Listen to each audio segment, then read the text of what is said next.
जय भीम, नमो बुद्धाय।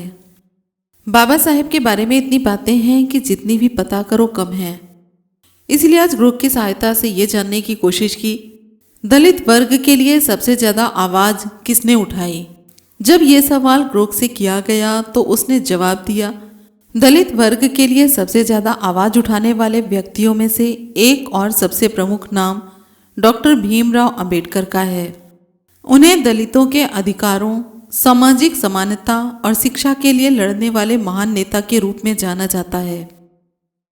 उन्होंने दलितों के खिलाफ हो रहे भेदभाव, छुआछूत और अन्याय के खिलाफ जीवन भर संघर्ष किया और भारत के संविधान के निर्माता के रूप में दलितों और वंचित समुदायों के लिए समानता और न्याय सुनिश्चित करने में महत्वपूर्ण भूमिका निभाई। डॉक्टर अंबेडकर के अलावा कुछ अन्य लोगों और संगठनों ने भी दलित वर्ग के लिए आवाज उठाई, जैसे कि ज्योतिबा फुले। उन्होंने 19वीं सदी में दलितों और महिलाओं के अधिकारों के लिए काम किया और शिक्षा को सभी के लिए सुलभ बनाने की वकालत की। दूसरे थे पेरियार ई रामास्वामी। दक्षिण भारत में उन्होंने जाति व्यवस्था और ब्राह्मणवाद के खिलाफ लड़ाई लड़ी और सामाजिक समानता की मांग की। तीसरे नंबर पे हैं कांशीराम और मायावती। बाद के वर्षों में बहुजन समाज पार्टी यानी कि बीएसपी के संस्थापक कांशीराम और मायावती ने दलित राजनीति को मजबूत किया और उनकी सामाजिक राजनीतिक भागीदारी बढ़ाने का प्रयास किया। हालांकि अगर हम इतिहास और प्रभाव की बात करें तो डॉक्टर भीमराव अंबेडकर का योगदान सबसे अधिक उल्लेखनीय और व्यापक माना जाता है। उन्होंने न केवल दलितों के लिए कानूनी और सामाजिक अधिकारों की लड़ाई लड़ी, बल्कि उन्हें जागरूक करने और आत्मसम्मान के साथ जीने के लिए प्रेरित भी किया।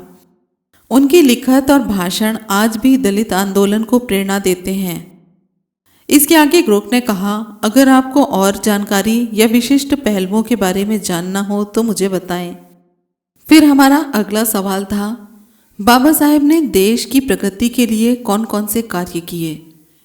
इस पर उसका जवाब था, बाबा साहेब डॉक्टर भीमराव अंबेडकर ने भारत की प्रगति और समाज के उत्थान के लिए कई महत्वपूर्ण कार्य किए, जिनमें सामाजिक, राजनीतिक, आर्थिक और कानूनी क्षेत्र शामिल हैं। उनके योगदान को कई पहलुओं से समझा जा सकता है। यहाँ कुछ प्रमुख कार्य और पहलू हैं जो उन्होंने देश की प्रगति के लिए किए। पहले नंबर पर संविधान निर्माण में योगदान। डॉक्टर अंबेडकर भारत के संविधान के मुख्य निर्माता थे। उन्होंने संविधान में समानता, न्याय और स्वतंत्रता के सिद्धांतों को शामिल किया, जिससे भारत में सभी नागरिकों, विशेष रूप से दलितों, महिलाओं और अल्पसंख्यकों को समान अधिकार मिले। उन्होंने संविधान में मौलिक अधिकारों और निर्देशक सिद्धांतों को शामिल किया, जो देश की प्रगति और सामाजिक न्याय के लिए आधार प्रदान करते हैं। अगला था दलित और वंचित वर्गों के अधिकारों के लिए संघर्ष। उन्होंने दलितों, आदिवासियों और अन्य वंचित समुदायों के लिए सामाजिक समानता और अधिकारों की लड़ाई लड़ी। उन्होंने छुआछूत और जाति आधारित भेदभाव के खिलाफ व्यापक आंदोलन चलाए। 1932 में पूना पैक्ट में उन्होंने ब्रिटिश सरकार के साथ बातचीत कर दलितों के लिए अलग निर्वाचन क्षेत्र की मांग की। हालांकि अंततः संयुक्त निर्वाचन क्षेत्र स्वीकार किए गए, लेकिन उनकी मांग ने दलितों की राजनीति भागीदारी बढ़ाई। अगला था शिक्षा और जागरूकता का प्रसार। डॉक्टर अंबेडकर ने शिक्षा को दलितों और वंचित समुदायों के उत्थान का सबसे शक्तिशाली साधन माना। उन्होंने खुद उच्च शिक्षा प्राप्त की, जिनमें कोलंबिया विश्वविद्यालय और लंदन स्कूल ऑफ इकोनॉमिक्स से डिग्रियां शामिल हैं, और दूसरों को भी शिक्षा के महत्व को समझाया। उन्होंने कई पुस्तकें और लेख लिखे, जैसे एनिहिलेशन ऑफ कास्ट, जिसमें उन्होंने जाति व्यवस्था को समाप्त करने की वकालत की। अगला है मजदूर और आर्थिक सुधार। उन्होंने मजदूर वर्ग के अधिकारों के लिए भी काम किया और श्रमिकों की स्थिति में सुधार के लिए कई कानून और नीतियों का सुझाव दिया। उनके प्रयासों से भारत में औद्योगिक संबंधों और श्रम कानूनों में सुधार हुआ, जिससे कार्यस्थलों पर बेहतर परिस्थितियां बनी। अगला था धार्मिक और सांस्कृतिक सुधार। डॉक्टर अम्बेडकर ने हिंदू धर्म की जाति व्यवस्था और ऊंच नीच की प्रथाओं का विरोध किया। उन्होंने 1956 में बौद्ध धर्म को अपनाया और लाखों दलितों को बौद्ध धर्म में दीक्षा दी ताकि वे सामाजिक बंधनों से मुक्त हो सकें और समानता की राह पर चल सकें। उन्होंने बौद्ध धर्म को एक समतावादी और मानवतावादी दर्शन के रूप में प्रचारित किया जो भारत की सांस्कृतिक और धार्मिक प्रगति में योगदान देता है। अगला है महिलाओं के अधिकारों की वकालत। उन्होंने महिलाओं, विशेष रूप से दलित महिलाओं के अधिकारों के लिए भी लड़ाई लड़ी। उन्होंने बाल विवाह, विधवा विवाह पर प्रतिबंध और महिलाओं के विरुद्ध अन्याय के खिलाफ आवाज उठाई। संविधान में उन्होंने महिलाओं के लिए समानता और अधिकार सुनिश्चित करने के प्रावधान शामिल किए। अगला है आर्थिक नीतियां और योजना। डॉक्टर अम्बेडकर ने भारत की आर्थिक प्रगति के लिए भी महत्वपूर्ण योगदान दिया। वे भारत के पहले कानून और न्याय मंत्री थे और उन्होंने भूमि सुधार, सिंचाई परियोजनाएं और औद्योगिकरण को बढ़ावा देने की नीतियां बनाई। उन्होंने दामोदर घाटी परियोजना जैसे बुनियादी ढांचे के विकास पर जोर दिया जो भारत की आर्थिक प्रगति के लिए महत्वपूर्ण था। अगला है सामाजिक जागरूकता और संगठन। उन्होंने कई संगठन और आंदोलन शुरू किए जैसे बहिष्कृत हितकारिणी सभा जिसका उद्देश्य दलितों को संगठित करना और उनके अधिकारों के लिए लड़ना था। उन्होंने पत्रिकाएं और समाचार पत्र प्रकाशित किए जैसे मूक नायक ताकि दलित समुदाय को जागरूक और सशक्त बनाया जा सके। इसके आगे ग्रोक ने निष्कर्ष निकाल करके दिखाया कि डॉक्टर भीमराव अम्बेडकर ने न केवल दलितों और वंचित वर्गों के लिए बल्कि समग्र रूप से भारत की सामाजिक, राजनीतिक और आर्थिक प्रगति के लिए काम किया। उनका दृष्टिकोण समता, न्याय और मानवता पर आधारित था और आज भी उनके विचार और कार्य भारत के विकास में प्रेरणा के स्रोत हैं। हमारा अगला सवाल ग्रोक से था, जब बाबा साहेब ने इतनी पढ़ाई कर ली थी तो वे विदेश से वापस क्यों आए, वहीं क्यों नहीं रह गए? इस पर उसका जवाब था, ये एक बहुत ही अच्छा और विचारणीय सवाल है।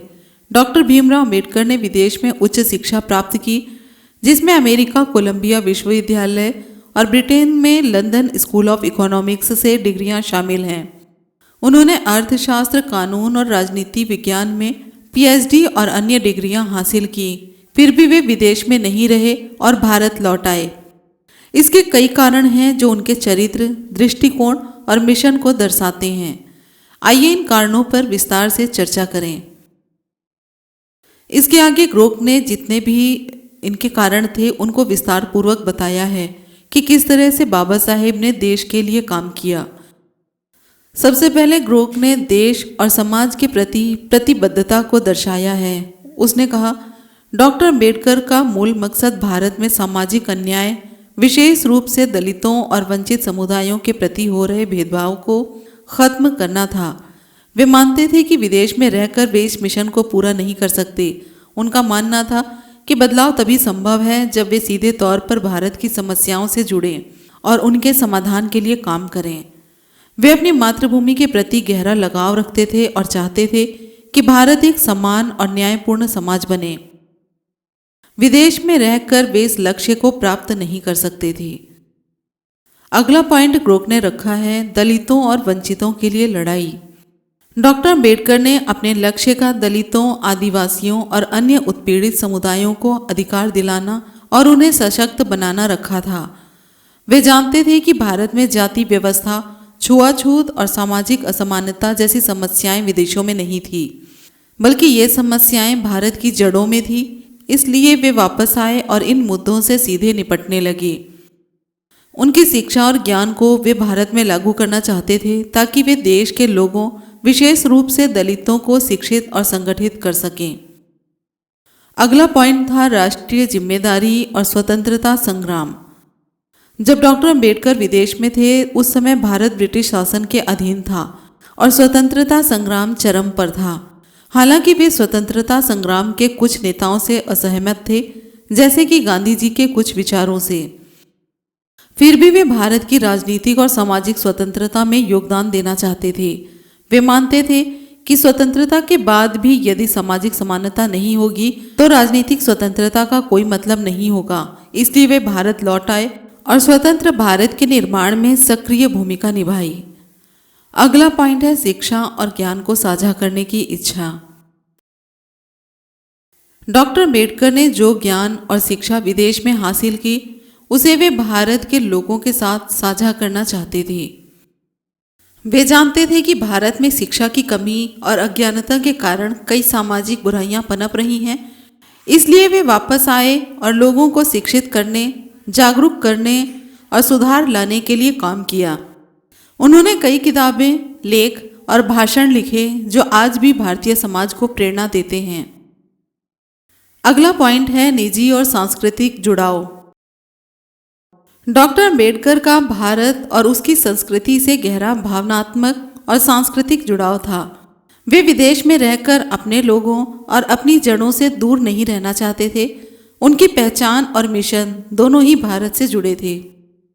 इसके अलावा उस समय विदेश में रहना और काम करना इतना आसान नहीं था, खासकर एक दलित के रूप में जो पहले से ही सामाजिक भेदभाव का शिकार रहा है। वे चाहते थे कि उनका जीवन और कार्य भारत की सेवा में लगे। अगला पॉइंट है प्रैक्टिकल कारण। उस समय विदेश में स्थायी रूप से रहने और काम करने के लिए अवसर सीमित थे, विशेष रूप से भारतीयों और विशेष रूप से दलितों के लिए। इसके अलावा डॉक्टर अम्बेडकर का लक्ष्य शैक्षिक और बौद्धिक क्षेत्र में व्यक्तिगत सफलता नहीं बल्कि सामाजिक परिवर्तन था जो केवल भारत में संभव था। वे जानते थे कि उनके पास जो ज्ञान और संसाधन हैं वे भारत में अधिक प्रभावी ढंग से उपयोग किए जा सकते हैं। इसके आगे ग्रुप ने निष्कर्ष निकाला कि डॉक्टर अम्बेडकर विदेश से वापस इसलिए आए क्योंकि उनका मिशन व्यक्तिगत लाभ या सुख से बड़ा था।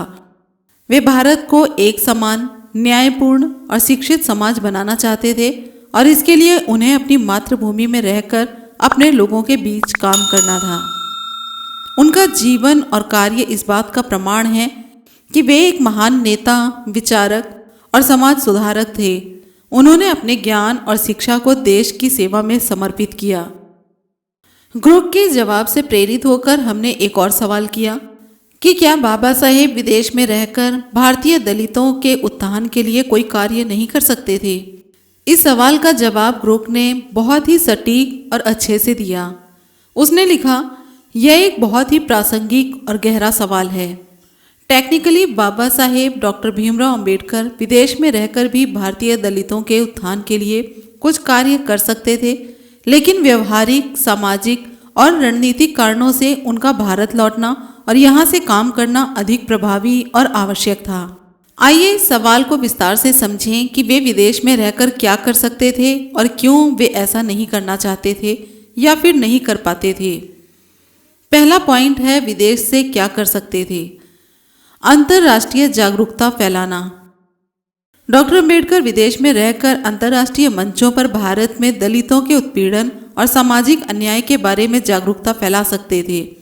वे विदेशी सरकारों, संगठनों और मानवाधिकार समूहों से मदद मांग सकते थे या भारत पर दबाव बनाने की कोशिश कर सकते थे। अगला पॉइंट है लेखन और प्रकाशन। वे विदेश में रहकर भी किताबें, लेख और शोध पत्र लिख सकते थे जो भारत में दलितों के अधिकारों और समानता की वकालत करते। उनकी कई रचनाएं जैसे एनिहिलेशन ऑफ कास्ट पहले से ही वैश्विक स्तर पर प्रभाव डालती है। अगला पॉइंट है शिक्षा और प्रशिक्षण। वे विदेश में अन्य भारतीय छात्रों या नेताओं को प्रशिक्षित कर सकते थे और उन्हें भारत में बदलाव लाने के लिए प्रेरित कर सकते थे। अगला पॉइंट है निधि संग्रह। वे विदेशी दानदाताओं या संगठनों से फंड जुटा सकते थे और उसे भारत में दलितों की शिक्षा, स्वास्थ्य और कल्याण के लिए भेज सकते थे। इसके आगे ग्रोक ने दूसरा पॉइंट रखा कि क्यों विदेश में रहकर काम करना मुश्किल या कम प्रभावी था।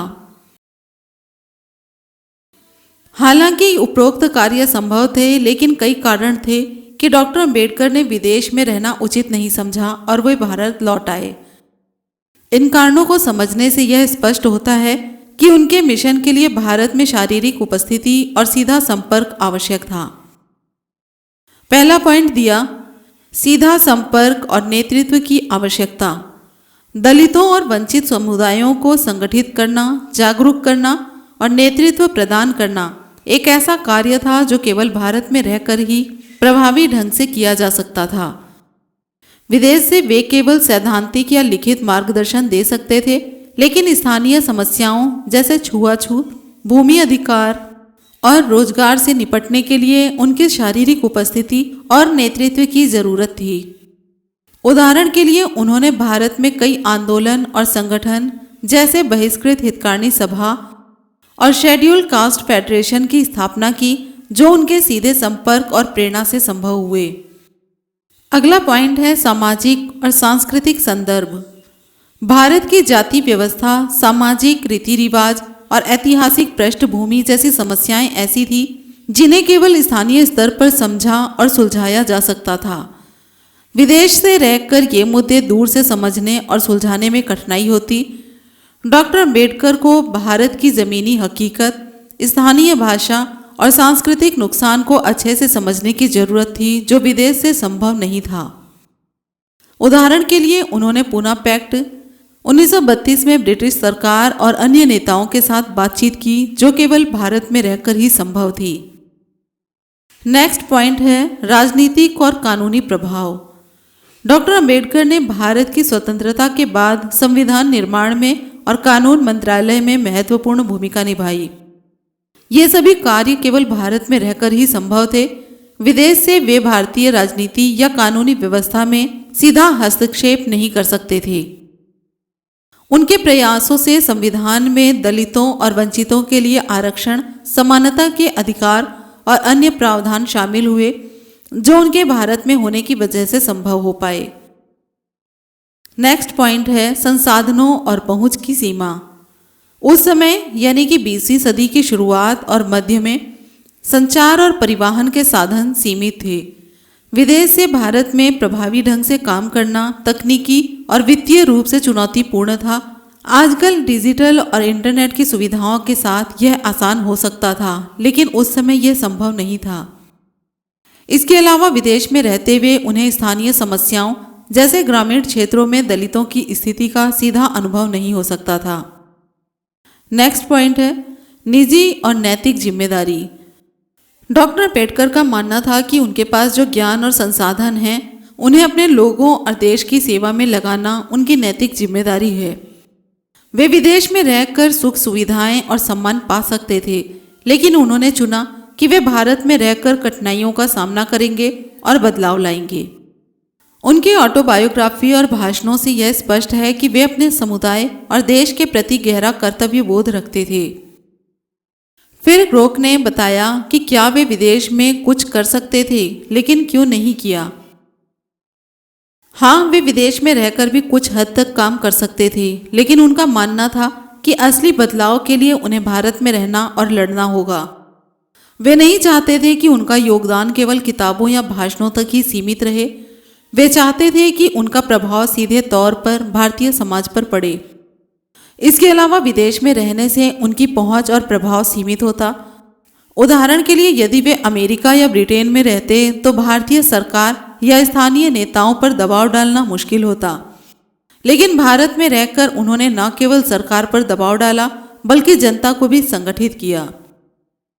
इसके आगे ग्रोक ने बताया उनका फैसला क्यों सही था। उनका भारत लौटना और यहाँ से काम करना सही साबित हुआ क्योंकि उनके प्रयासों से भारत का संविधान बना, दलितों को कानूनी अधिकार मिले और सामाजिक सुधार हुए। यदि वे विदेश में रहते तो शायद इनमें से कोई भी उपलब्धि संभव नहीं होती। उनके नेतृत्व में दलित आंदोलन मजबूत हुआ और आज भी उनके विचार और कार्य भारतीय समाज को प्रभावित करते हैं। ये सब केवल इसलिए संभव हुआ क्योंकि वे भारत में थे और सीधे तौर पर लोगों से जुड़े रहे। ग्रोक का निष्कर्ष ये निकला कि हालांकि टेक्निकली डॉक्टर अम्बेडकर विदेश में रहकर भी कुछ योगदान दे सकते थे, लेकिन उनके मिशन, प्रभाव और लक्ष्यों को देखते हुए भारत में रहना और काम करना अधिक प्रभावी और आवश्यक था। वे जानते थे कि असली बदलाव के लिए उन्हें अपने लोगों के बीच, उनकी समस्याओं के बीच रहना होगा। उनका फैसला यह दर्शाता है कि वे केवल एक विद्वान या लेखक नहीं थे, बल्कि एक ऐसे नेता थे जो कार्रवाई और परिवर्तन लाना चाहते थे। आगे का नहीं पता कि ग्रोक में कुछ बदलाव होंगे कि नहीं, लेकिन इस समय आज के टाइम में अगर हम ग्रोक से बात करते हैं तो बहुत ही सच्ची और सटीक जानकारी मिलती है उससे। जो हम किताबों में पढ़ते हैं वही सब कुछ ग्रोक ने बताया। जो सबूत और प्रमाण जमीन के अंदर से निकल रहे हैं या जो सच्चाई है, ये सब वही बता रहा है। आपको इस बारे में ये जानकारी कैसी लगी कमेंट में ज़रूर बताएं। वीडियो पसंद आई हो तो लाइक कमेंट शेयर करें और चैनल को सब्सक्राइब करें। फिर मिलते हैं अगले वीडियो में एक नई जानकारी के साथ। जय भीम, नमो बुद्धाय, जय संविधान।